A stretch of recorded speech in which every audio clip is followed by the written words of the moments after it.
Assalamualaikum, traders. Welcome back to my channel. Kali ini saya akan bawakan sebuah kisah yang berjudul Hutang Nyawa Dibayar Nyawa. Berhari-hari Aji menangis di dekat makam ayahnya. Ia sangat terpukul dengan kematian sang ayah. Diam-diam ia menyelidiki sendiri tentang sebab kematian Pak Bardi. 100% dugaanku, ini semua ada kaitannya dengan si Sekar itu, ujar Aji di suatu malam saat mereka sedang makan bersama. Jangan seuzon, nak, tidak baik. Apalagi kalau tidak ada bukti, nanti jatuhnya fitnah, tegur Padula. Aji menghela nafas, ia membenarkan apa yang dikatakan Padula. Besok aku akan mencari pekerjaan di kota. Kebetulan abahnya temanku sedang mencari karyawan, ucap Aji. Apa tidak sebaiknya kau di sini saja, Ji?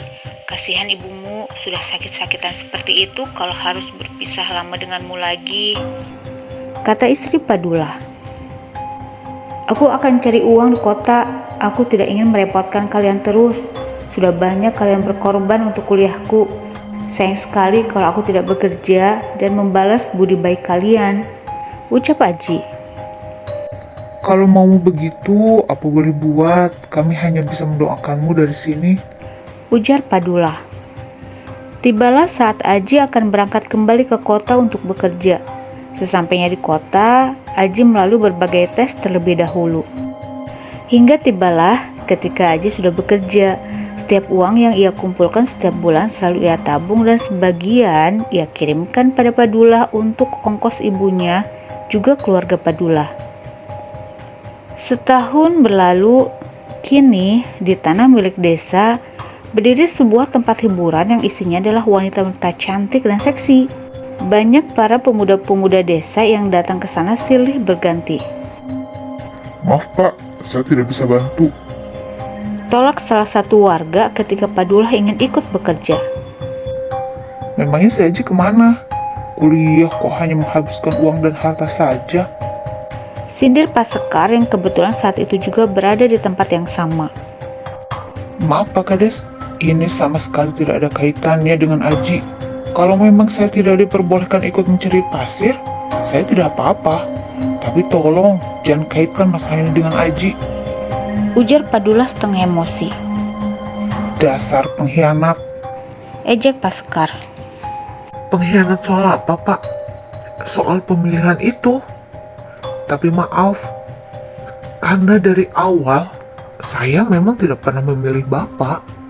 Menurut saya, almarhum Pak Bardilah yang paling cocok memimpin desa ini. Semua warga diberikan keadilan sama rata. Tapi sekarang, coba bapak lihat. Semua yang menjadi aparat desa adalah keluarga-keluarga bapak. Semua yang punya kerjaan adalah orang-orang yang memilih bapak. Apa bapak pantas disebut kades? Pak Sekar terlihat sangat geram mendengar perkataan Padula barusan. Ia menatap lelaki itu dengan tatapan tak senang. Ingat dengan siapa kau berbicara, Dula. Tanpa menghiraukan raut wajah Pak Sekar, beliau melenggang pergi tanpa permisi. Brengsek sekali si Dula itu. Berani-beraninya dia menghasut orang-orang untuk tidak memilihku lagi, ujar Pak Sekar saat itu dengan orang-orang kepercayaannya. Aji sudah pulang ketika hampir menjelang akhir tahun kepemimpinan Pak Sekar. Ia datang bersama dengan seorang wanita cantik yang merupakan kekasihnya. Kudengar si Aji mau mencalon jadi kades, Pak, ujar salah satu orang kepercayaan Pak Sekar. Alah, mana bisa orang bujangan seperti itu jadi kades? Kamu dapat info dari mana? Dari warga yang akan mendukungnya, Pak. Dia juga memberikan santunan pada warga, Pak. Lalu apa masalahnya? Biarkan saja dia habiskan uangnya dengan memberi orang-orang malas itu. Tapi Pak, apa itu tidak bahaya? Secara orang-orang pasti akan berpihak padanya. Bangsat. Sebentar lagi Pak Sekar pasti akan kemari, ujar Aji sambil tersenyum. Dan benar saja, tidak berapa lama Pak Sekar datang ke rumah Padula. Tanpa basa-basi ia berkata, Kudengar kau ingin mencalon sebagai kades. Aku ragu kau akan bisa bertahan menyaingiku. Anak kemarin sore yang masih menyusu sepertimu itu tak pantas menjadi kades. Ejek Pak Sekar. Aji tersenyum. Oh ya? Lalu kenapa Bapak kemari? Apa Bapak takut kalau orang-orang akan lebih memilihku? Aku tak pernah takut pada siapapun. Yang aku tidak sukai adalah adanya kelicikan. Kau menyogok orang-orang itu untuk memilihmu, kan? Saya tidak pernah menganggap apa yang saya beri adalah sogokan. Saya memberi dengan ikhlas, tulus dari hati saya. Karena saya melihat banyak sekali warga yang kesusahan. Maka dari itu saya bertekad ingin menjadi kades agar bisa membawa desa ini lebih baik lagi. Dan kalau memang saya yang menang nanti, itu berarti warga lebih mempercayai saya ketimbang Bapak. Kau tidak akan bisa menjadi kades karena kau masih bujangan. Tidak akan ada warga yang mempercayai kinerjamu, ujar Pak Sekar. Maka dari itu, saya akan menikah minggu depan. Kalau Bapak berkenan, Bapak bisa datang ke acara pernikahan saya, ucap Aji sambil tersenyum. Sambil menahan amarahnya, Pak Sekar pergi. Saat sudah akan mendekati hari H-nya pernikahannya Aji, tiba-tiba istrinya terserang sakit, sehingga membuat acara pernikahan harus diundur. Lama-lama, sakit yang awalnya dikira hanya mimisan biasa, tiba-tiba malah merambah ke bagian payudara. Payudara yang membengkak seperti bisul. Bahkan, tiap saat ia menangis dan mengerang rasa sakit yang luar biasa itu. Pak, tolong jaga Rini. Aku akan berangkat menemui orang pintar. Pamit Aji. Berangkatlah nak, aku rasa penyakit ini bukan sakit biasa, ujar Padula. Aji berangkat secara diam-diam agar tidak menaruh curiga dari orang-orangnya Pak Sekar. Singkatnya, Aji akhirnya sampai di sebuah rumah yang berada di tengah hutan karet. Sesampainya di sana, Aji memeluk seseorang laki-laki parubaya dengan celana selutut dan tato di seluruh badannya. Kita belum terlambat, aku sudah mengobati istrimu dari jarak jauh. Panah kambang bulu ini tidak akan meluas. Istrimu pasti bisa sembuh. Tapi sampai saat ini, aku masih belum bisa melihat jelas wajah orang yang merupakan otak semua ini, ujar si lelaki tua sembari melemparkan kepala babi untuk anjing-anjingnya. Jadi tidak bisa dikembalikan? Tanya Aji yang sepertinya sudah sangat akrab dengan si lelaki tua tersebut. Bukan tidak bisa, tapi kita harus membuka penutup si dalangnya itu sendiri. Karena kau sudah berada di sini, kita bisa melakukannya bersama-sama, ujar si lelaki tua sambil mengoleskan kapur pada daun sirih yang dipegangnya. Aji terdengar menghela nafas panjang. Apa Abah yakin kalau yang mengirim penyakit pada istriku juga yang membunuh abahku? Iya. Beberapa hari yang lalu, aku terlibat perselisihan dengan si Sekar itu. Dari nada bicaranya, dia seperti mengancam. Aku yakin sepenuhnya kalau kemungkinan dia ada keterkaitan dengan semua ini. Alasannya sudah jelas, karena jabatan. Abahku dibunuh karena mengalahkannya dalam pemilihan. Dan sekarang, istriku hendak dibunuh karena aku akan menikahinya dan mencalon sebagai kades. Malam itu juga Aji dan si lelaki tua disibukkan dengan berbagai macam kesibukan persiapan segala hal yang akan mereka butuhkan. Obor dinyalakan mengelilingi rumah tersebut. Sementara itu Aji dan si lelaki tua duduk saling berhadapan dikelilingi kain hitam. Di antara mereka juga ada seekor belalang berwarna hitam legam. Suaranya ngit-ngit melekit. Pusatkan pikiranmu, jangan terkecoh. Rapalkan bacaan yang telah kuajarkan. Kita hantarkan binatang itu untuk melacak mereka, ujar si lelaki tua dengan suara yang berat. Aji menarik nafas, lalu membuangnya, dan dia melakukan hal itu berkali-kali sampai pikirannya benar-benar terpusat pada satu titik. Dilanjut dengan membaca bacaan yang telah dia hafal. Perlahan-lahan, Aji dan si lelaki tua itu sudah berada di sebuah hutan. Mereka terus berjalan masuk ke dalam. Di sana mereka melihat sebuah dinding tipis berwarna merah yang di dalam terlihat bayangan dua orang. Namun saat tangan Aji menyentuh dinding tersebut, ia mengerang kesakitan. Rasa panas seperti membakar tangannya. Seketika Aji tersadar. Sementara si lelaki tua masih nampak duduk bersila tertunduk dengan mata yang terpejam. Aji melihat tangannya, dan di tangannya ada sebuah luka seperti luka bakar. Aji kembali mencoba memusatkan pikirannya, namun rasa sakit di tangannya membuat usaha Aji selalu gagal. Tiba-tiba si lelaki tua terbatuk, darah berwarna hitam kental menyembur keluar dari mulut dan hidungnya. Seketika Aji panik, namun ia teringat dengan pesan si lelaki tua sebelumnya. Aji mengambil sebuah daun dan meletakkan daun itu ke tangan si lelaki tua. Ia juga memberikan sebuah jeruk nipis di tangannya, lalu kembali mencoba memusatkan pikiran. Namun lagi-lagi Aji tersadar, ia tidak berhasil kembali ke tempat si lelaki tua.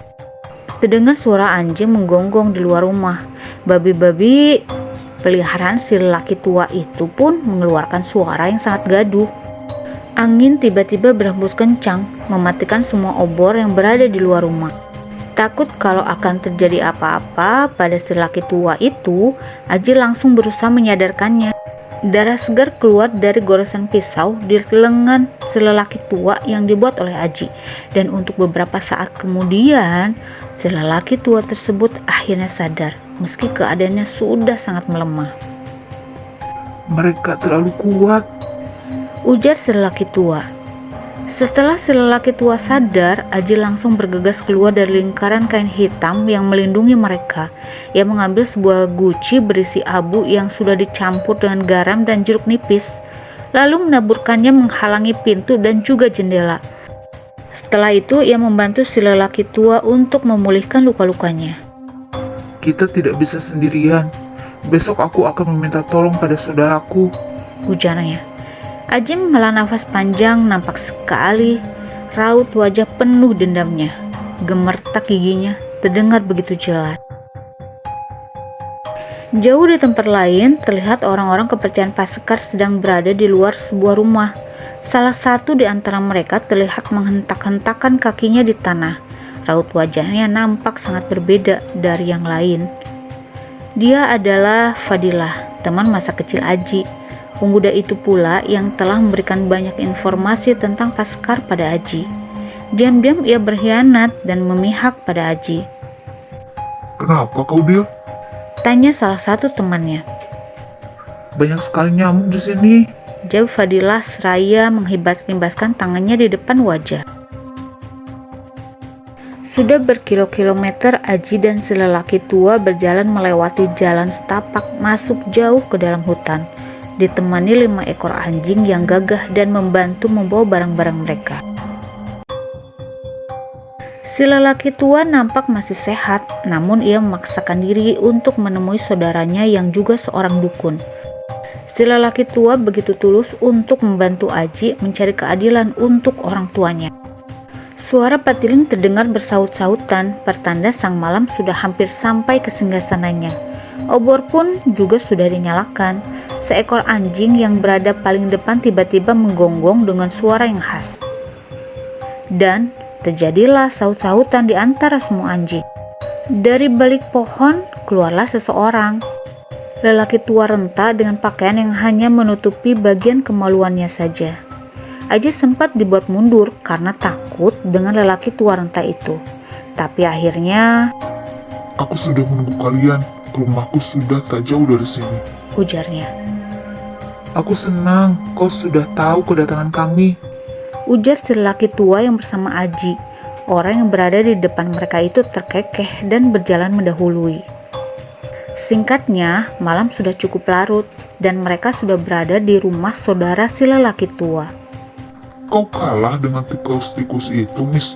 Si lelaki tua yang bersama Aji itu langsung membuang muka. Baiklah, aku akan bantu kalian. Tapi apa imbalan yang akan anak muda ini berikan kalau aku bisa mengetahui siapa dalang di balik semua ini? Apapun yang kau pinta, aku akan berikan, jawab Aji cepat. Meskipun aku minta nyawamu. Aji terdiam, lalu kekeh tawa keluar lagi dari mulut lelaki renta itu.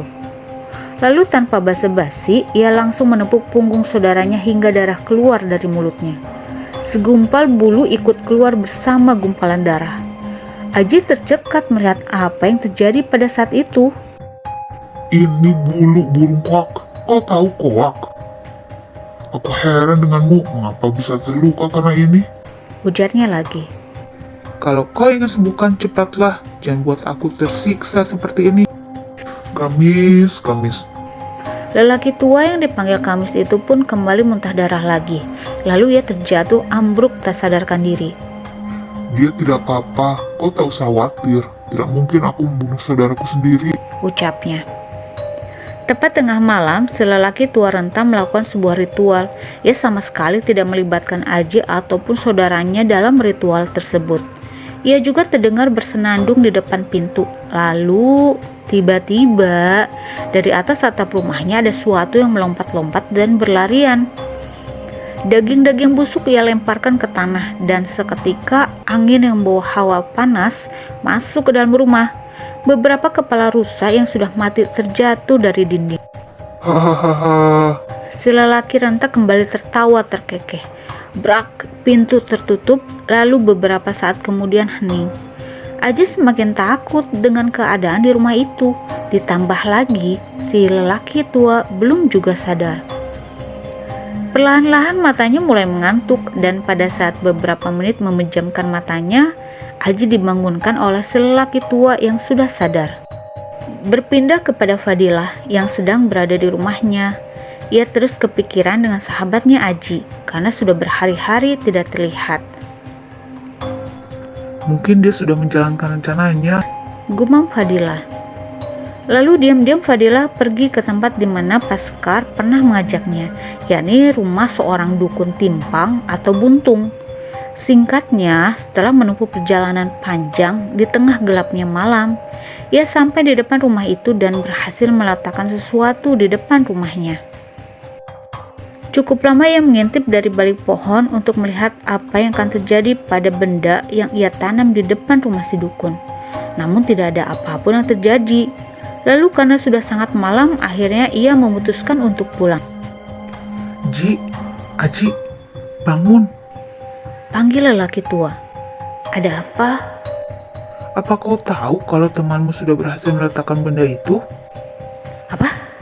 Apa dia sudah berhasil? Ya, kita akan mudah menemukan letaknya di mana. Benda itu akan sangat membantu di saat-saat seperti ini. Lalu keduanya kembali berusaha untuk fokus. Mereka duduk berhadapan mencoba memusatkan pikiran. Saat pikirannya sudah terarah pada satu titik, Aji melihat sebuah rumah yang tak lain ada rumah si dukun. Mereka hendak berjalan masuk, namun dihalangi oleh saudaranya lelaki tua itu. Dia bukan tandingan kalian, biarlah ini menjadi urusanku. Ujar si lelaki renta seraya masuk ke dalam rumah tersebut. Mereka berdua menunggu di luar, mendengarkan secara seksama apa yang mereka bicarakan di dalam rumah. Tiba-tiba perkelahian terjadi. Si lelaki renta berhasil menggiring si dukun untuk keluar dari rumahnya. Dan saat berada di luar, dengan sangat mudahnya si lelaki renta mengalahkan dukun tersebut.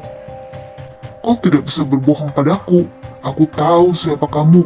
Sekarang kau tinggal pilih, mati atau ambil kembali santet yang kau kirimkan pada ibu dan istri pemuda ini.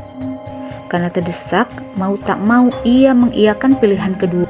Hantarkan pada orang menyuruhmu. Jangan buat dia langsung mati, buatlah dia tersiksa.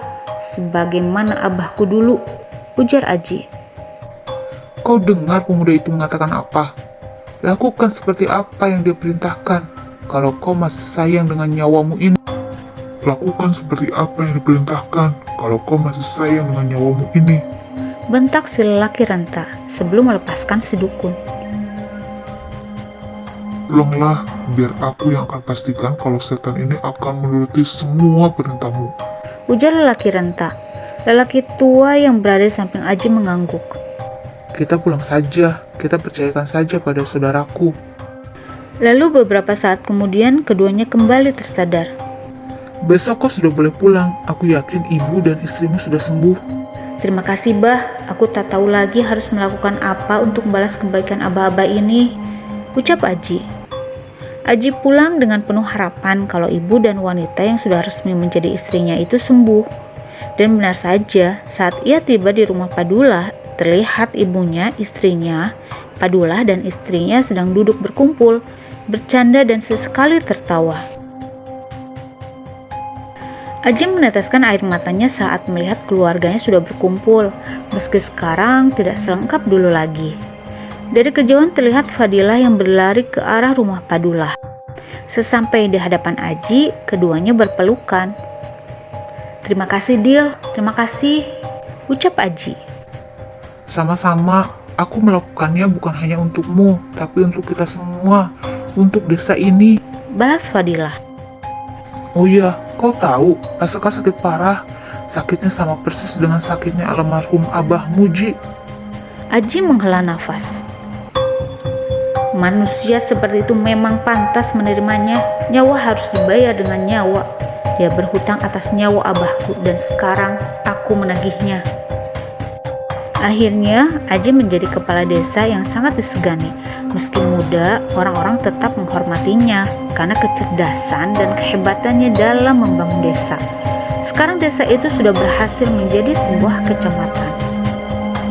Oke traders, itulah cerita untuk hari ini. Jangan lupa selalu like, komen, dan subscribe ya. Stay safe dan jangan lupa bahagia. Assalamualaikum warahmatullahi wabarakatuh. Dadah.